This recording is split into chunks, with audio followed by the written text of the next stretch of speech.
धर्म के नाम पर तलवार बांटी जा रही है। लव जिहाद की आड़ में रेस्टोरेंट में घुस करके विद्यार्थियों को, नर्सिंग के विद्यार्थियों को पीटा जा रहा है। गाजियाबाद में चर्च में घुस करके मारपीट कर ली गई। उड़ीसा के बालासोर स्टेशन पर जय श्री राम बोलने का आरोप और उसके बाद आधार कार्ड मांगा, उसके बाद पीटा। बनारस में जापानी टूरिस्ट क्रिसमस के दिन सांता क्लॉज की ड्रेस पहनकर नहा रहे थे, उन्हें जलील किया गया। उत्तराखंड में त्रिपुरा का एक लड़का यह आरोप लगा के मर गया कि हमारे ही देश में मुझे भारतीय कहने पर सुना नहीं गया और चीनी कहकर मार दिया गया। कहाँ जा रहे हैं भैया? हम घर घर अब ये तलवार वितरण करने जा रहे हैं। अपने हिंदू सनातनियों को सबको उनको देंगे और कहेंगे वो स्वयं अपनी रक्षा करें। कुछ नहीं पता कुत्तों का झुंड कब तुम पे हमला कर दे, कौन जिहादी हमारी बहन बेटियों घर में घुस कर कुछ करे तो उनके पास एक शस्त्र उनके पास होना चाहिए। इसलिए हम घर घर जाकर वितरण कर रहे हैं। तो शस्त्रों का को बचाने की, सनातन को बचाने की तलवार बांट रहे, घर घर बांट रहे। खबरदार जो किसी ने इनका विरोध किया, किसी ने इनको रोका, ये बरेली के इस रेस्टोरेंट में जाएंगे जहां नर्सिंग में पढ़ने वाले विद्यार्थी साथ में लड़के लड़कियां जाकर जन्मदिन मनाने जा रहे हैं, जिसकी एक वीडियो भी आई है और जन्मदिन मना रहे हैं। तभी अचानक एक भारत के विश्व गुरु बनाने का सबसे बड़ा ठेका लेने वाले संगठन ने, जिसका नाम आप सब जानते हैं, वो धार्मिक संगठन है, और उस दल के लोग पहुंचते हैं, लव जिहाद का आरोप लगाते हैं और फिर जो होता है जरा अपनी स्क्रीन पर देख लीजिए। और मारपीट करने वालों में जो एक व्यक्ति का नाम सबसे ज्यादा उभर कर आ रहा है, अखबार में खबर छप रही है कि वो बीजेपी IT सेल का है। चोरी के आरोप की खबर छपी हुई है। भाई विश्व गुरु डंका बजाना है दुनिया में, तो इनके हाथ में डंका दिया गया है। तो मेरे 6 साथियों को आज जेल भेज दिया गया। मेरे पिताजी को कल रात से सुभाष नगर थाना पुलिस ने उठा रखा। किस विषय पे, किस बिहार पे उठाया मैं नहीं जान सकता, क्योंकि मैं भी कॉल नहीं कर पा रहा। संगठन, इतने हिंदू संगठन, राष्ट्रीय स्वयंसेवक संघ, विश्व हिंदू परिषद, बजरंग, तमाम हिंदू संगठन है, तो मैं ये जानना चाहता हूँ कि मैंने कुछ गलत तो किया नहीं है।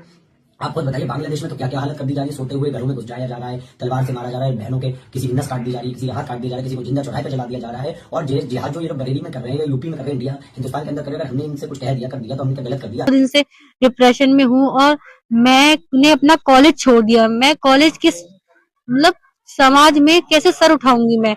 ऐसी वीडियो वायरल चल रही है, 2 मुस्लिम एक लड़की कैफे में पकड़े गए और ये सच झूठ है। वहां पे मेरे और भी दोस्त मौजूद थे। मैं ट्रॉमा बर्दाश्त नहीं कर सकती क्योंकि मैं नर्सिंग कर रही हूँ। मैं कल को कॉलेज भी जाऊंगी, अभी कॉलेज जाऊंगी 2-3 दिनों बाद, अभी नहीं जा रही हूँ डर की वजह से कि मैं इतना डरी हुई हूँ, मुझे घेर डाले रास्ते में। मैं कॉलेज किस मुंह से जाऊंगी? कॉलेज वाले मुझसे पूछेंगे तुमने क्या किया, उनको मैं क्या सफाई दूंगी? जब कोई मुझसे कॉलेज वाले ही बिलीव नहीं करेंगे तो मैं क्या सुसाइड ही करूंगा? लास्ट में मेरा यही बचेगा ना।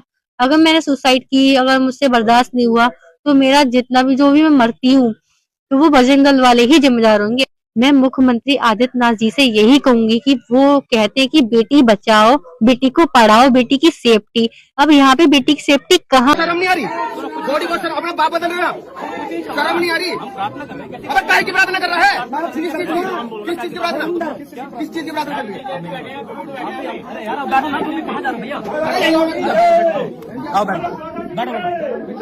विश्व गुरु बनने के लिए ऐसे दृश्य जरूरी थे। भारत का युवा जाग गया है, उसने उड़ीसा में यह कर दिया। कुछ और युवा जाग गए थे क्रिसमस के दिन।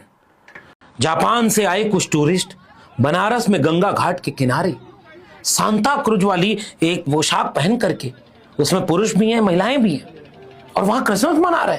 तुम्हारी ये जरूरत? तुम सनातनियों के सामने ये करोगे? फिर बनारस वालों ने उनको सबक सिखा दिया।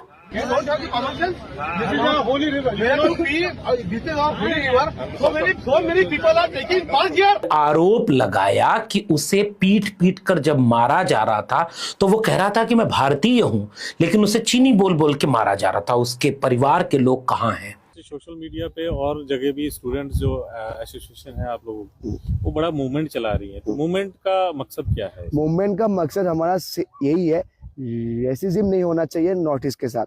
नॉर्थ ईस्ट के स्टूडेंट यहाँ पे चाहे आज है या 10 साल बाद है, कोई भी है, किसी के साथ रेसिज्म नहीं होना चाहिए। इसीलिए हम वो मूवमेंट अभी चला रहे हैं ताकि हमारे जो फ्यूचर जनरेशन है उन लोगों को कोई दिक्कत ना हो इस चीज। ग्रुप थे जिसमें डिजीज फैमिली और उसके ब्रदर डिजीज और उसका ब्रदर था, और साथ ही साथ 6 लोग थे जिसमें एक मणिपुर और एक नेपाली युवक था, 2 अंडर एज इसमें लड़के थे। इनका कहीं ना कहीं आपसी जो है हॉट टॉक्स हुई, और वो कहीं ना कहीं कंफ्यूजन में कि कहीं कोई टिप्पणी की जा रही है, उसके आधार पर वहां झगड़ा हुआ था। झगड़े के बाद इंसिडेंट हुआ, और इसके बाद जो है इसमें 6 लोग जो थे शामिल थे उनको आइडेंटिफाई किया गया।